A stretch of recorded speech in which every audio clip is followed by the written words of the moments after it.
Online reputation management is a more advanced, unusual method of SEO where you actually manipulate the actual Google result to present what you want to present, or more often, to hide what you don't want to show. This can happen when a brand gets a piece of bad publicity or bad review, and you want to try and push those reviews further down the Google results. Or even worse, if you're a public figure and you've been accused of something that wasn't you, or you've been associated with bad things, and you don't want people to search your name and then get these false allegations coming up.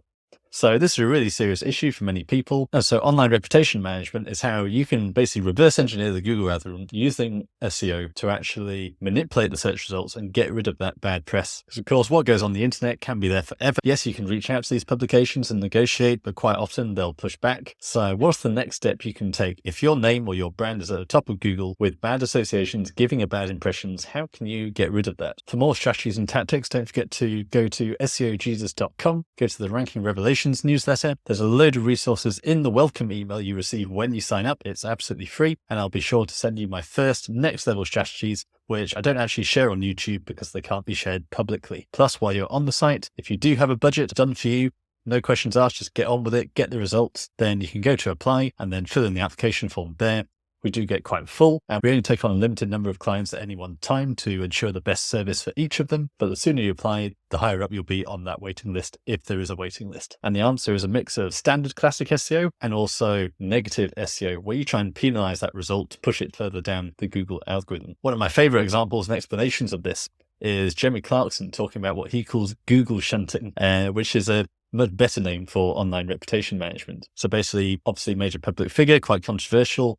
So he does get articles written about him that he doesn't like. And so at one point, he simply tweeted that he was thinking of standing for Parliament. Now, people thought it was serious. Why wouldn't they? But then it turns out this is the tactic that he calls Google shunting, where he's basically therefore got the press to pile in writing about this announcement, which therefore means anyone searching Jeremy Clarkson sees these news stories rather than the older news story he was looking to get rid of.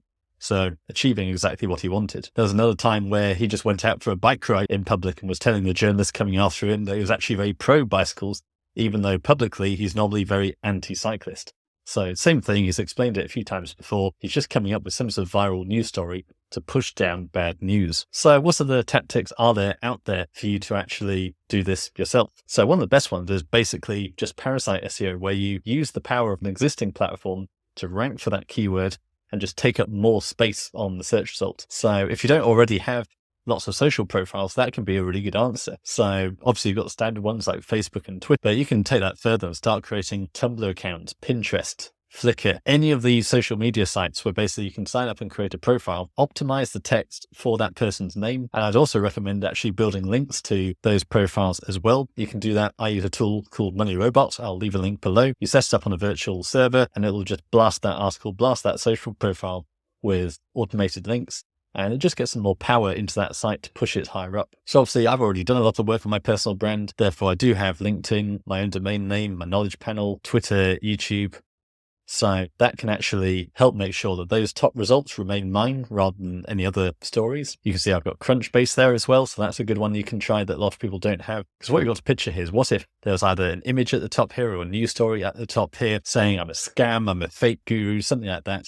I want to get rid of that. Then what can we do? And there's plenty we can do. So once you've completed all these social profiles and you've been building links to them, you can also use what's called CTR manipulation, which is basically a robot that searches the client name and then clicks on the social profiles rather than the bad news. And that will therefore push the social profiles higher up, because Google can see people are really wanting these social profiles and interacting with them. So here's what that robot looks like. I am in a virtual private server. I just get mine from Contabo, install Windows from it. Costs about $15 per month. And I published an article on online reputation management on LinkedIn Pulse, because those articles get indexed by Google. And I basically got a load of keywords relevant to that search. And I'm now getting this robot around 50 times a day to click on that result, which should over time push it higher up. That's exactly what I've done to rank really well for cannabis SEO using a LinkedIn Pulse article. So you can see that's a number 4 on page 1. So LinkedIn, very powerful website. If I wanted to try and take up more space on a search result, then creating a LinkedIn page, but also publishing articles is a really good step. Press releases also really good. So by publishing a press release, I got on Yahoo Finance, Bloomberg, a load of other really powerful websites. That again takes up space. And a press release you can basically publish anytime as long as you can come up with a newsworthy hook. Plus, you can put in links which then go to the websites you're really wanting to promote above that negative result. Now, an unusual one not many people think of is actually Google Scholar. Google Scholar ranks really well, and there's always the assumption that only academics can actually get these profiles. But the reality is anyone can. So this was a great tip I got. So you have to verify your email. It says it needs to be a .ac domain name, but actually any private domain name email address will work. So you can't sign up with a standard Gmail account, but if you've got your own .com, something like that, you can verify your email that way. And therefore I was able to get a Stuart Vickers Google Scholar profile, which also ranks by name. And again, this Scholar profile we can hit with backlinks and hit with CTR manipulation to promote that result. Another one here, Outlook India. So that's where we get on to more classic parasite SEO, where you can basically reach out to certain websites, which for a fee will publish an optimized article for you. But crucially, these sites are really powerful. So Outlook India, DR of 89, gets 7 million visitors per month. Anything you publish on this site ranks really well. So again, you just want to publish good news stories and conveying the kind of opinion you want to show. And then all these news articles will stack up because they're ranking on Google. Again, you can do all that external work to push that result higher up.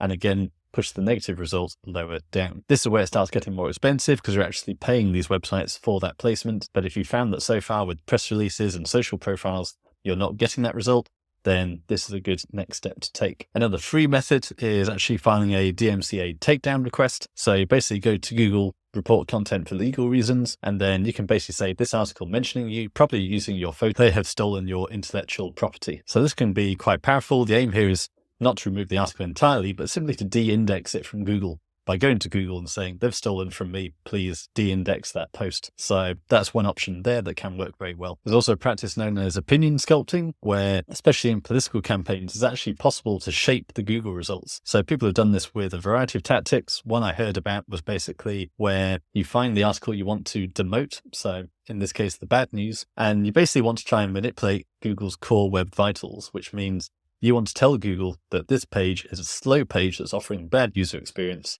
and that triggers the algorithm to move it further down. So the way one consultant achieved this, I've not tested this personally, but he was saying it's good to send traffic to that result from a place with slow mobile speeds. So in his case, he was taking political content, driving Facebook ads to it, but targeting the location to mobile traffic in Nigeria. Now, this might have just been a good story. I'm not sure if it actually happened, but the theory there was basically that this 3G mobile traffic in Nigeria had very slow internet speeds, and therefore Core Web Vitals were also taking into effect not just the Google traffic, but also the Facebook traffic. So by driving those Facebook ads, the Core Web Vitals were showing this is a really slow website.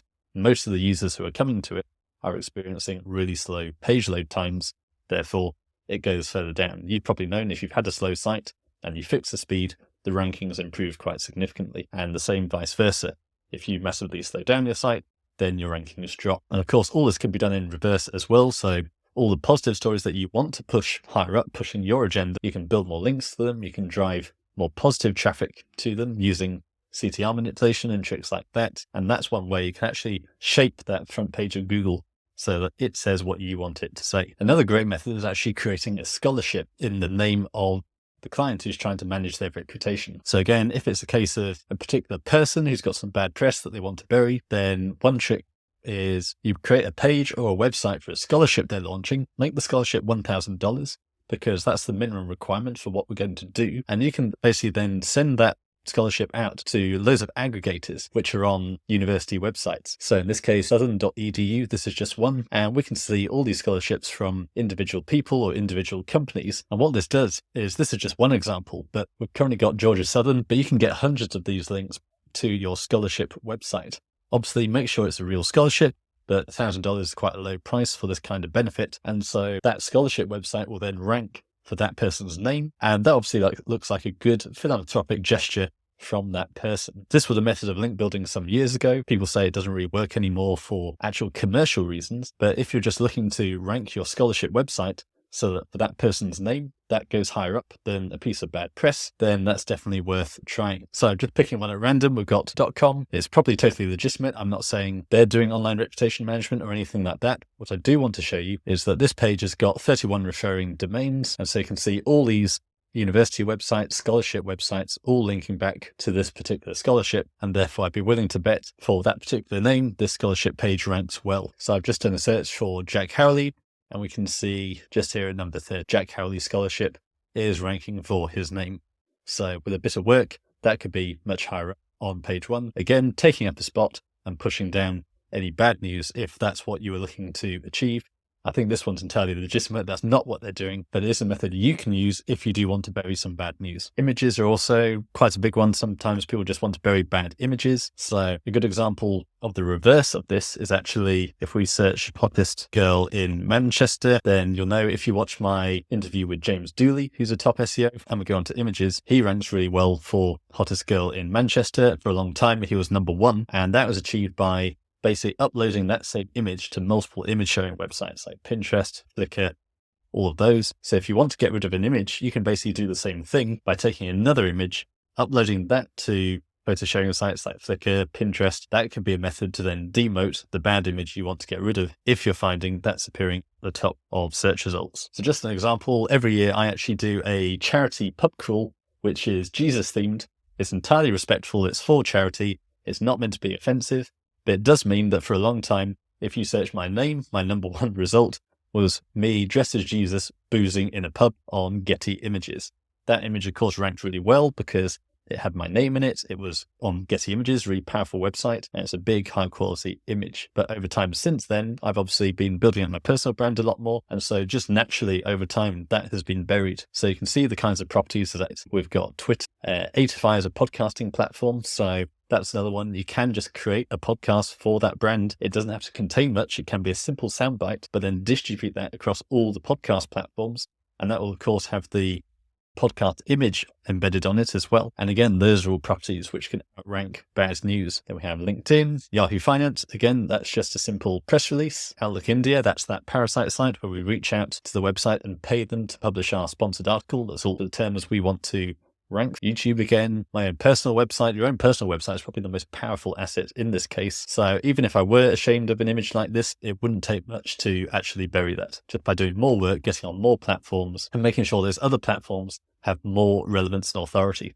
So building links to them and driving CTR manipulated traffic through them as well.